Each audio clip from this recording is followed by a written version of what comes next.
आज जो मैं आपको सुना रहा हूँ कहानी, शायद सुनने के बाद आपकी आंखों में आ जाएगा पानी। ये कहानी लगन, समर्पण, निष्ठा और साथ की है। ये कहानी जितनी मेरी है उतनी ही आपकी है। इस कहानी का जो मुख्य किरदार है वो हमारे आपके जीवन का आधार है। वो आपके लिए ज़्यादा, अपने लिए कम बनी है। हाँ जी, बिल्कुल सही समझ रहे हैं आप। वो हमारे आपकी पत्नी है। वो हमारी आपकी पत्नी है।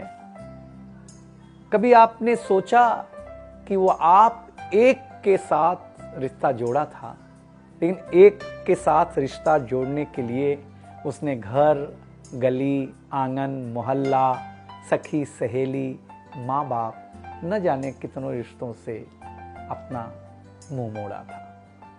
याद करिए, जब आपके साथ ब्याही थी और आपके घर आई थी तो बहू, भाभी, दुल्हन, न जाने कितने नामों के साथ बुलाई जाती थी। ये सुनकर कि वो मन ही मन मुस्कुराए जाती थी। घर के सारे लोग उसी के भरोसे रहते थे। शायद इसीलिए अंग्रेजी में हम उसे हाउसवाइफ कहते थे। कुछ ही दिनों तक उसने दुल्हन होने का आनंद जिया।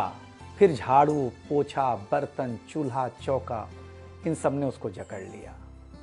रोज हमारे लिए नाश्ते से लेकर खाने तक कुछ खास रखना, हमारी लंबी उम्र के लिए न जाने कितने उपवास रखना।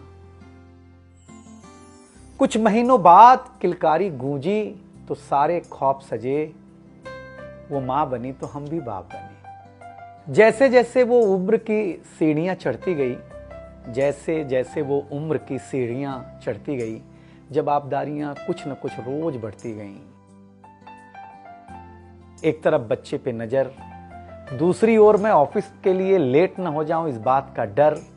सब कुछ बराबर हो, कुछ रह न जाए, और इस बात पर भी ध्यान कि गैस पर रखा हुआ दूध कहीं बह न जाए।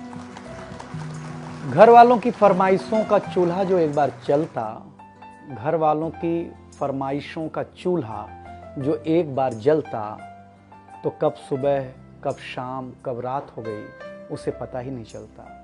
इन व्यस्तताओं के बीच समय का चक्र कुछ इतना तेजी से चला, मुन्ना कब मनोज हो गया, मुन्नी कब सुमन, पता ही नहीं चला। अब तक जो था प्यार, अब उसने अपना नाम बदल करके रख लिया था तकरार। बेटी को लेकर के कहना कि कुछ ज्यादा ही मन बढ़ा रखा है, तुम्हारे प्यार ने इसको सर पे चढ़ा रखा है। अब तो वो मुझे भी देने लगी थी ताना, अब तो वो मुझे भी देने लगी थी ताना, ऑफिस में ही रहा करो ना, 2-4 घंटे के लिए घर के आना। शादी के इतने दिनों बाद भी आज भी हमें सुनना पड़ता है कि न जाने कौन सा पाप किया था जो आपके साथ ब्याह किया था। और ये तो रोज की थी कहानी। कितना जोर से कहना कि घर के सारे सदस्य सुन लें कि एक दिन बीमार होती हूं ना, तो एक दिन बीमार होने पर किसी को कोई देता नहीं है एक गिलास पानी, लेकिन जैसे ही उसे आपके तबीयत खराब होने का होता आभास, आकर के बैठ जाती थी आपके पास। याद तो होगा ना, वो मीठी बातों के साथ माथे पर विक्स लगाना और साथ में कान में यह भी कहना कि कल सुबह अगर अच्छा ना लगे तो फिर ऑफिस मत जाना। लेकिन एक दिन समय ऐसे मोड़ पर ले आता है जहां बदल जाता है जिंदगी का ताना बाना।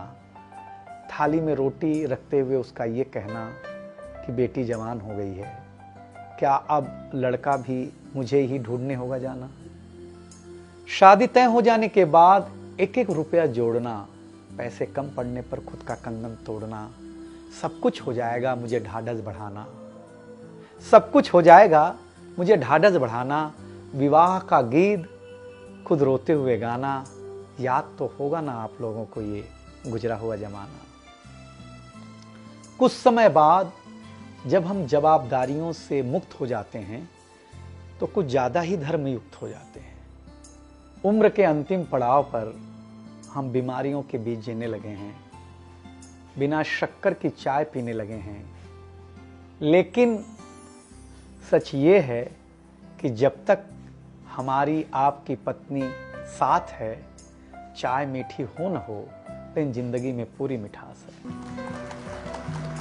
जबकि पत्नी के बारे में बहुत कम लिखा गया है, हर जगह माँ का ही गुणगान है।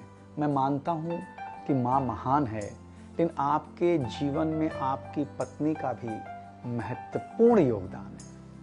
तो आपसे निवेदन इतना सा है कि आप अगर घर पर हों या घर पर जाएं तो अपनी पत्नी का हाथ हाथ में रख करके संतोषानंद जी का लिखा हुआ एक गीत गाएं कि तू धार है नदिया की, मैं तेरा किनारा हूँ, तू मेरा सहारा है, मैं तेरा सहारा हूँ। आँखों में समंदर है, आशाओं का पानी है, जिंदगी कुछ भी नहीं, तेरी मेरी कहानी।